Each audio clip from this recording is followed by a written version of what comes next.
საღამოშიდობისა ნანა. კიდევ ერთხელ მოგესალმები. მადლობა ინტერვიუსთვის. შენც მადლობთ მოწვევისათვის, მოგე დავიღვარეთ. მარტივად ამოხვედი სხვათა შორის ამ ჩვენს გარე სტუდიაში. მართალი ითხრა ინტერვიუზე მეტად მაგისი მეშინოდა, არ შევრცხვე იქ რომ ვერ ამოვიდე, მე რა უთხრა თაობებს. არა, რას ამბობ. მოკლედ ნანა ინსკირველი სახელი და გვარი. ჩემთვის მაგალითად იწყება მაშინ, როცა ჯერ არც ვარ ჟურნალისტი. არც მაქვს არჩეული პროფესია და გიცნობ ტელევიზორიდან მებრძოლ ქალად, რომელსაც ეგრე მეგონა სულ და ახალც ეგრე მჯერა, რომ ყველაფერი შეუძლია. შეიძლება დავბრუნდეთ ძველ ნანასთან? დავბრუნდეთ. რას გეუბნება ხოლმე ახლა? არა, რამდენი წელია ჟურნალისტი ხარ? მოდი ჯერ ეს უთხრათ მესამე ფურცლის მაყურებელს. უწყვეტად ხარ ამ პროფესიაში? 35 წელი აქვს. 35 წელი. 35 წელი უწყვეტად. ეს რაც აქტიურ ჟურნალისტიკაში ვარ 35 წელი. 2000 წელს ჩამოვედი თბილისში. მანამდე ხო რეგიონული კორესპონდენტი ვიყავი 2000 წელს ჩამოვედი და იმის შემდეგ სულ ვარ ჟურნალისტიკაში. თუმცა მქონდა პატარა 4 წლიანი პაუზა, როდესაც მაგას ალბათ მე ისედაც დაუბრუნდებით საუბრისას. ბიოგრაფიულ რაღაცებით თუ დაინტერესდები, როცა ცოტა ხნით წავედი, მაგრამ შემდეგ ისევ დაუბრუნდი როგორც იტყვა დიდ ავიაციას. პირველი რეპორტიორი ნანა. დღემდე რამე შემორჩა შენს ემოციებს იმ ნანასგან, რომელიც მეც კი მახსოვს ძალიან მძაფრად ბავშვს. ეხლა თუ გავითვალისწინებთ იმას, რომ ეხლა რეპორტიორი არა ვარ და ცოტა დამჯდარი სამუშაო მიწევს, მაშინ რა თქმა უნდა განსხვავება დიდია. თუმცა, როდესაც რაღაც სიტუაცია, რომელიც ექსტრემალურია, სულ ჩემ თავს ვაყენებ როლში, ახლა მე რას ვიზავდი და აი თუ რამე დამაკდა, ძალიან ჩხუბობ ხოლმე ამაზე, რომ აი ეს რატომ არ გქონდა, ეს უნდა გქონოდა.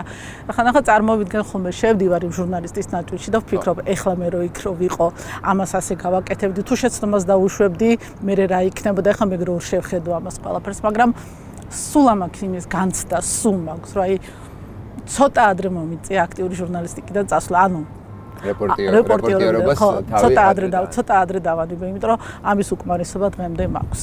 და ერთხელ მაქვს ნათქვამი, რომ აუცილებლად მეკითხებიან, აი როდის დაუბრუნდები და სულ მქონდა ეს, რომ აი რამდენი წლისაც არ უნდა ვიყო, ბოლო ჩემი რეპორტაჟი იქნება დაბრუნებული აფხაზეთიდან, იქიდან წავიყვან აუცილებლად ბოლო რეპორტაჟი თქო.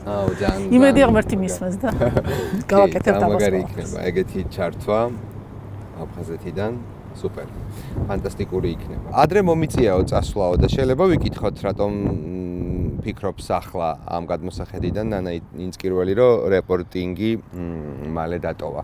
2003 წელს, როდესაც მოხდა ვარდების რევოლუცია, ჩვენ ვიყავით ამ რევოლუციის შემოქმედნი, ჩემი თაობის ჟურნალისტები, რომლებიც მაშინ რუსთავი 2-ში მუშაობდნენ. იმ გადასახედიდან, როცა შენ იბრძოდი ადამიანების გვერდით, რომელთა მოსვლა გინდოდა ხელისუფლებაში, ცდილობდი, რომ მოსულიყო ხელისუფლებაში, იმასთან კრიტიკის პოზიციაში ჩადგომა ცოტა გაგვიჭირდა. არ ვიყავით ამას მიჩვეული, ვერ გავაკეთეთ თუ ზუსტად არ ვიცოდით და როდესაც საკუთარ თავთან მოდიხარ რაღაცებში წინააღმდეგობაში, ჯობია რომ ცოტა ხნით გაეცალო სიტუაციას და აი გვერდიდან შეხედო ამას. როგორ შეიძლება რომ ეხლა უკეთესი იყოს, როგორ შეიძლება რომ არ იქცე იარაღად ხელისუფლების ხელში. თუმცა შორს არსად წავსულარ. მე ყოველთვის ერთ მხარეს ვიყავი, ერთ სამსახურში წავედი, მაშინ ყველაზე თვლით რომ ერთ-ერთ საუკეთესო საქმეს ვაკეთებდი ქართულში იარაღებულ ძალებში. შემდეგ როდესაც ჟურნალისტიკაში დავბრუნდი, აღარ დავბრუნებულო რა აქტიურ ჟურნალისტიკაში, დავბრუნდი როგორც პროდიუსერი.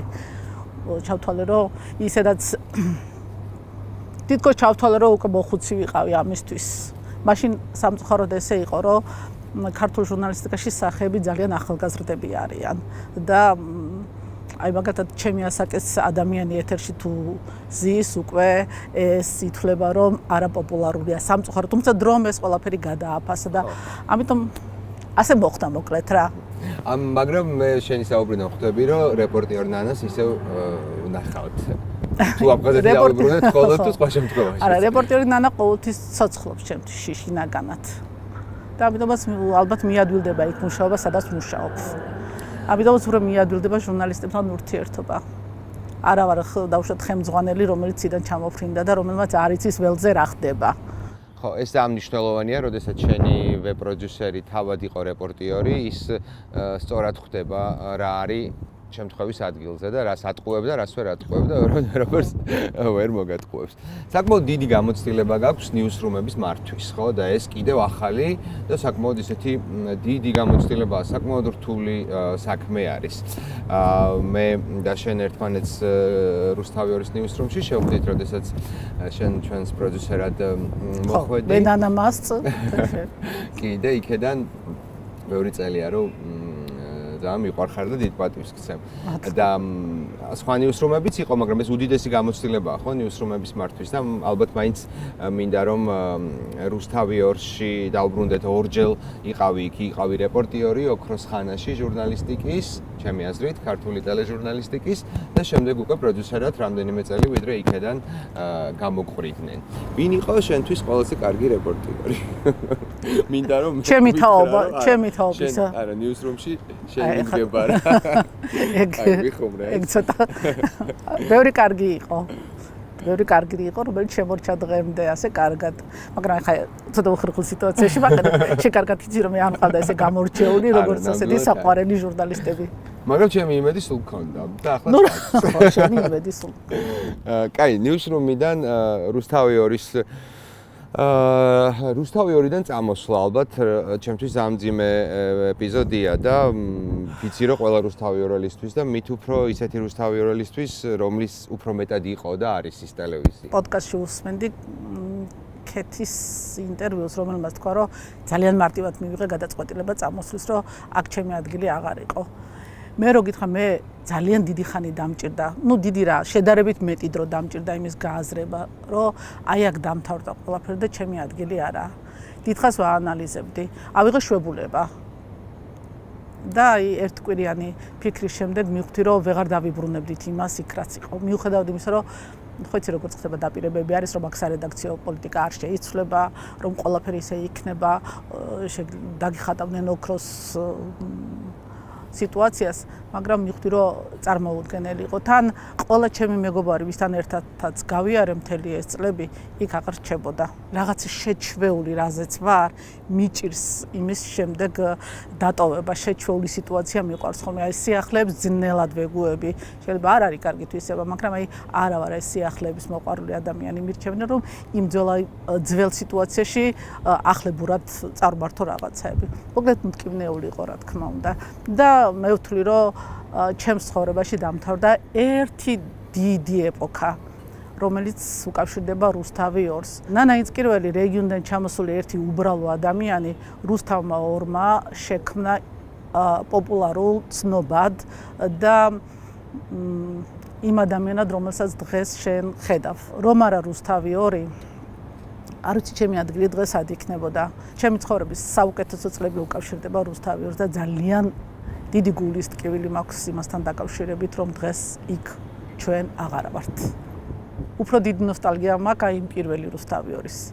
ხო, შენი ძველი თაობის რუსთავი ორის რევოლუციონერები არა, მაგრამ თავზე ხელაღებული ადამიანების ესენი რო გაფრინდენო, მაშინ რა მოხდება, მართლა კითხვითი ნიშანი რომ იყო დიდი და მართლა რო გავფრინდით არაფრიდან ისეთი ტელევიზია შევქმნით, რომელიც იმ სივრცეში, მაშინდელ პოსტსაბჭოთა სივრცეში მართლა ერთ-ერთი საუკეთესო და საჩვენებელი იყო ყველაფრით, თავისი თავისუფლების ხარისხით, თავისი დამოკიდებულებით და თავისი ფასეულობებით. სხვათა შორის თქვენი თაობის ტელეჟურნალისტებმა შექმნეს ძირითადი სტანდარტები იმისა, რაც არის ქართული ტელეჟურნალისტიკა. ხო, ამდენი წლის შემდეგაც ჩემს გონებაში და დარწმუნებული ვარ ყველა ჟურნალისტის, ვინც პატივს სცემს თავის პროფესიას, სწორებას აი წყობში მყოფი და ძლიერი კურიერიდან იწყებს სულ და მუდამ. ამდენ წლიანი გამოცდილების შემდეგ ნანა ინწკირვალს ყველაზე უკეთ ეცოდინება რთული პერიოდები ჟურნალისტიკის, სადაც ჟურნალისტიკა იყო დიდი წნეხის, ან არ ვიცი, ფიზიკური ანგარიშწორების მსხვერპლი და დღევანდელი დღეც. სხვა აი ამ 35 წლის განმავლობაში რომ გონებაში გადავიდა 75 წლის განმავლობაში დაახლოებით მოვესწარი 4 ხელისუფლებას. გამსახურდიას ხელისუფლებას, შევარდნაძის დაბრუნებულ ხელისუფლებას, მერე ვარდების რევოლუციით მოსულ ნაციონალური მოძრაობის და მიხეილ სააკაშვილის ხელისუფლებას და დღეს ქართული ოცნების ხელისუფლებას. მინდა გითხრა, რომ ყველა ხელისუფლებას აქვს იმის მცდელობა, რომ დაიმორჩილოს მედია. კანურჩევლად მისა რა ფასეულობით მოდის. ყველას სჭირდება დამორჩილებული მედია. აქ მთავარია მედია როგორ დახვდება მას. რამდენად ძლიერია მედია და რამდენად ფასეულია ის ღირებულებები, რაზედაც დღეს ქართული ჟურნალისტიკა დგას. დღევანდელი ხელისუფლების პირობებში ყველაზე რთულ მდგომარეობაშია მედია. ყველაზე რთულ მდგომარეობაში. მაგალითად შევარდნაძის პერიოდში იყო ძალიან დიდი წნეხი, მაგრამ მედია იმდენად ძლიერად დადგა მაშინ ამ გამოწვევების წინაშე, რომ მართლა საუკეთესო ეპოქა შექმნა.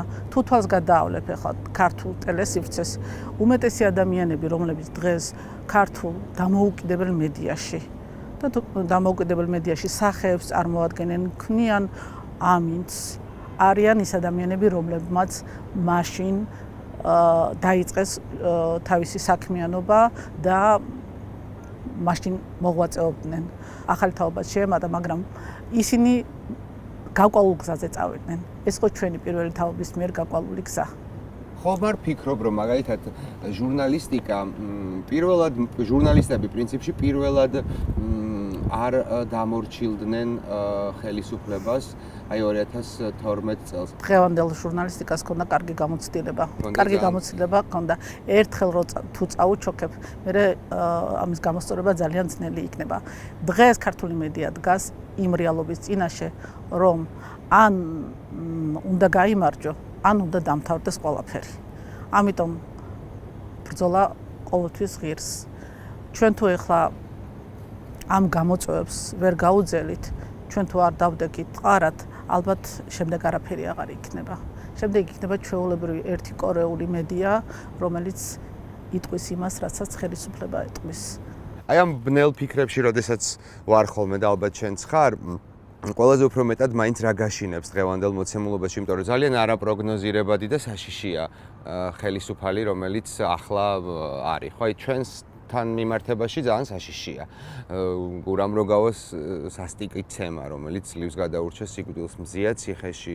უამრავი ნაცემი ჟურნალისტი 5 ივლისიდან და დღემდე, ხო? და დაპატიმრებული მზია ციხეში. და მზია ციხეში, კი ბატონო. თუ მზიამ გაუძლო, ჩვენც გაუძლებთ. სანამდე შეიძლება. მაშინ სათითაოდ ბოლომდე ყველა უნდა დაადუმო და ყველას დაადუმება ალბათ შეუძლებელია. ბუნებრივია, რაც მეტია წნეხი, მეტია წინააღმდეგობაც. მოძრაობაში და წინააღმდეგობაში მხოლოდ და მხოლოდ გამოსავალი.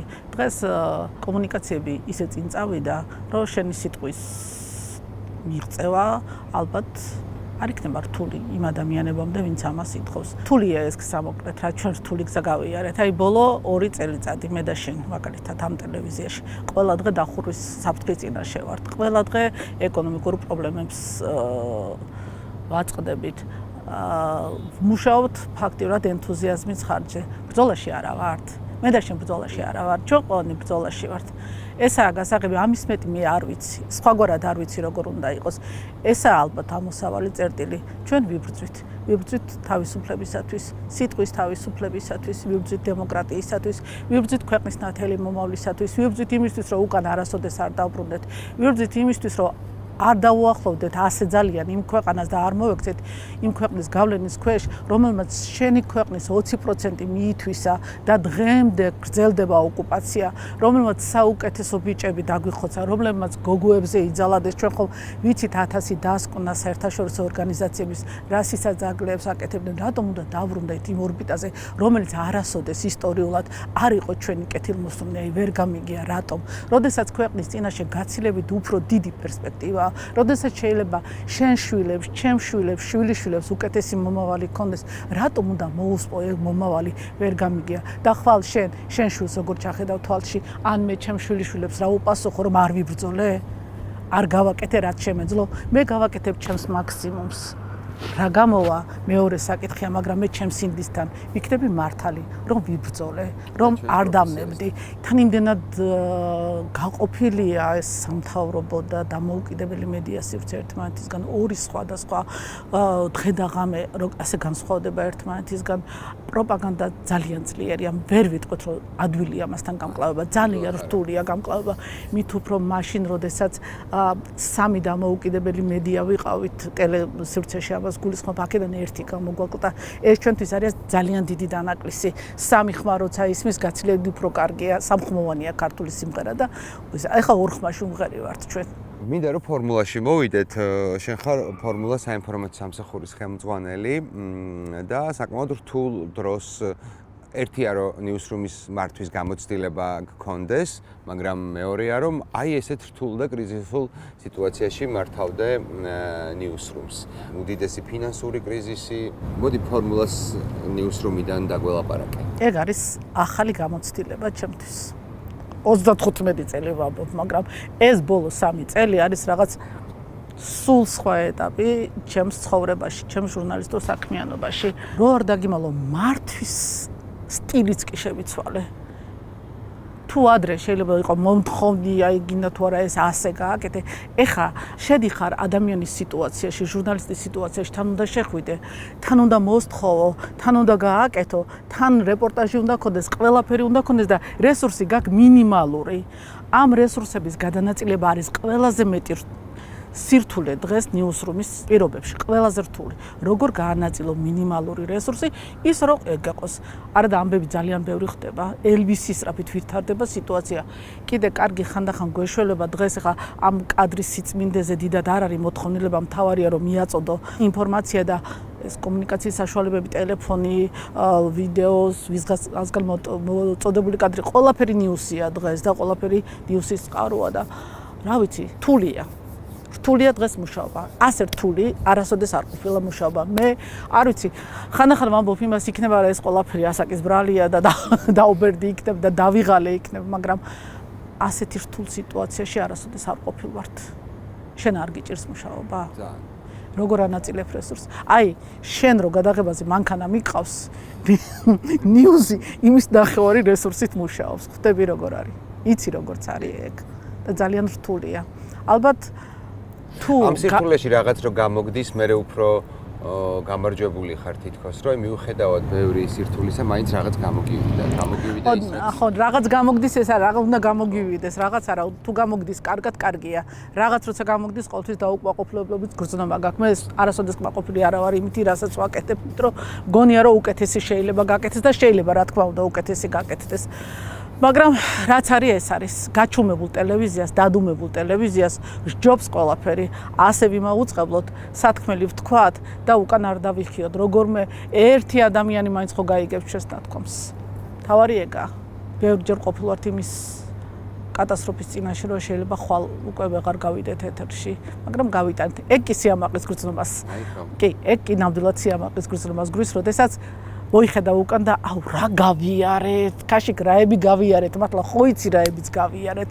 ამას არავინ არ დაიჯერებს, ეს ვიცით მე, შენ და იმ გუნდმა, ვისთანაც ერთად მუშაობთ. ფორმულა იწყება 5 წლის წინ, იწყება არსაიდან, ენთუზიაზმით, რაღაც აი ამ ადამიანების ერთობით, ვინც ვიკრიბებით და გადაწყვეტილებას ვიღებთ, რომ ფორმულაში მოვიდეთ და არა სხვაგან, ალბათ ჩემ შემთხვევაში სხვა შემოთავაზებები მაშინ იქნებოდა, თუმცა არჩევანს ვაკეთებ ფორმულაზე და ალბათ გვაქვს ის ჟინი, რომ კი, ჩვენ შეგვიძლია რომ 5 წლის შემდეგ შემოგხედეთ დაუშვათ. კარგი, მოდი ახლა ვთქვათ და დიდი შემოთავაზებაც არ ყოფილა, იყო სულ ორი არჩევანი. ან თავარი უნდა ყოფილიყო, ან ფორმულა უნდა ყოფილიყო, ხო და ფორმულა ჩემთვის არის როგორც შვილი. ესე სრულიად ახალი რაღაც ახალი ფურცლიდან დაწყებული საქმე, ახალი სახეები, აი მაგალითად მთავარზე, ხო, ძირითადი შემადგენლობა იყო რუსთავიორიდან წასული, ერთი შეხედულების, ერთი ფასეულობების, ერთი გემოვნების ადამიანები, უმეტესობა. ერთი ნიუსრუმში ნამუშევარი ადამიანები, ხო, ასე ერთი ნიუსრუმი გადავიდა იქ და მარტივად. აქ პირველ ეტაპზე იყო სხვადასხვა გემოვნების, სხვადასხვა სატელევიზიო სივრციდან წამოსული ადამიანები, რთული იყო აქ დაწყება, მაგრამ ძალიან საინტერესო იყო. ახალი საქმის დაწყება თურმე საინტერესო ყოფილა, მიუხედავად იმისა, რომ მე ვამბობ, რომ არ მიყვარს სიახლეები. მაინც კარგი გამოვიდა ეგ ყველაფერი. ეხლა ძალიან ბევრ რაღაცას ხალისი და იუმორით ვიხსენებთ, მაგრამ იყო ბევრი კარგი რამ ჩვენს ცხოვრებაში. კარგად მივდიოდით, კარგად დავიწყეთ, მაგრამ ბევრჯერ აი წელიწადი არ გავიდოდა, რომ იცი შე რომ ეს ტელევიზია რაღაცას არ შეექადებია, პროპაგანდის რაღაც ტალყას არ შეექადებია. ჯერ ერთი უკან დაიწევდი, მე მეორე ტალღა. ეხლა კიდე ყველაზე ძლიერი ტალღა ესე და რა ვიცი, ესე ასე ბრძოლით მოდის და მიყვარს ეს ტელევიზია, რომელიც ასე ბრძოლაშია სულ იბრძვის. და მიყვარს იმიტომ რომ აი როგორი არ არის ანგაჟირებული, არ არის ძალად არ გახოს რაღაცაებს თავზე გეუბნება რომ ასია მე ესა ვარ, მე ამას გთავაზობ, მე ასე ვხედავ ამ მოვლენას, შენ თუ გჯერა, ჩემი მოდი გამომყევი და დაგანახებ ამას ასეთი თვალით. და მიყვარს ეს ტელევიზია, ასეთი ახალ რაღაცნაირი, ცოტა სხვანაირი. ბევრი სხვადასხვა გემოვნებისგან შექმნილი ტელევიზია და ყველას თითქმის აქვს საკუთარი ხელწერა. აი, არ არის ყველაფერი ერთი შტამპით მოჭრილი რა.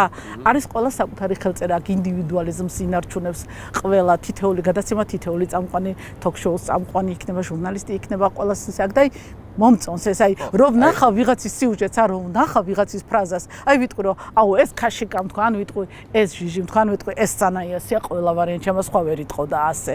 და ეგა. ხო, აი მეც ამასინად სტუმრად გიორგი თარგამაძესთან ვამბობდი, აი იცი რა მომწონს, ბევრი რამ მომწონს ჩვენს ტელევიზიაში, მაგრამ ყველა რედაქცია არის და ყველა გადაცემის რედაქცია არის დამოუკიდებელი და განიცდის მხოლოდ აი იმ რედაქციაში რაც ხდება, იმ ემოციებს, იმ სტილს სთავაზობს და ყველა რედაქცია არის ერთმანეთისგან სრულიად დამოუკიდებელი, ყველა გადაცემის. რაც ქმნის აი ამ უნიკალურობას და განსხვავებულობას.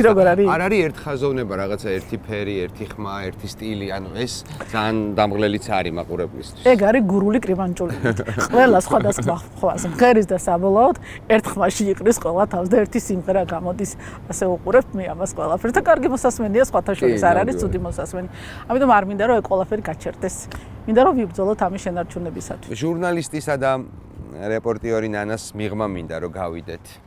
მოგვიყევი აი მხოლოდ რომ გამოვიშიგნოთ და დავრჩეთ უპროფესიის გარეშე ვინ არის ნანა ინწკირველი. ნანა ინწკირველი არის პირველ რიგში უფრო მეტი დედა თუ ბები არ ვიცი. არის ბებია, არის დედა, არის მეუღლე, არის მეგობარი, არის მოქალაქე. შვილიშვილებისთვის ნანა ბებო, ჟურნალისტი ნანა ბებო როგორია? იცი როგორ არის, თუ კი თავისუფალი დრო მაქვს, ვცდილობ რომ სამსახური დავტოვო გარეთ. არასოდეს სახლში არ შემოქვს სამსახური. არასოდეს. ხონა შეივსო რაღაცით, ისედაც აქ ძალიან ბევრი ინფორმაცია, დაძაბული, სტრესული სიტუაცია და კიდე სახლში თუ მიხვალ და ვიღაცას ამ შენ სტრესულ სიტუაციას გადადებ, ხო, უკვე ძალიან ისევე როგორც სახლიდან არ მომაქვს რაღაცაები სამსახურში. ხო, ეს ძალიან მნიშვნელოვანია. ყოველთვის ვცდილობ რომ გამოვნახო დრო. აი მაგალითად გვაქვს ტრადიცია. შაბათი დღე არის შვილების დღე.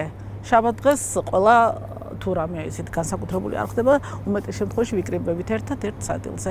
იშაბათი დღე არის ასთა გაცვლა, გამოცვლის ვინ როგორ არის, ვის რა პრობლემა აქვს, ვის რა სიხარული აქვს, ვის რა გეგმები აქვს და გემრიელი ვახშამი ალბათ. შვილიშვილები დაეჩვია იმას, რომ ბებო ანებჭვრებს. ხო. რამდენად მკაცრი ვიყავი შვილებთან, იმდენად დამთმობი ვარ შვილიშვილებთან.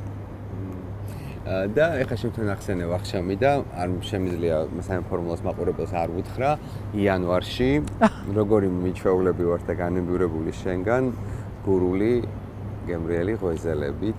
სხვათა შორის წელს არ გამომივიდა ეგ ამბავი, იმიტომ იმ დღეს მუშაობდი და შემცვლელიც არ ამიყავდა.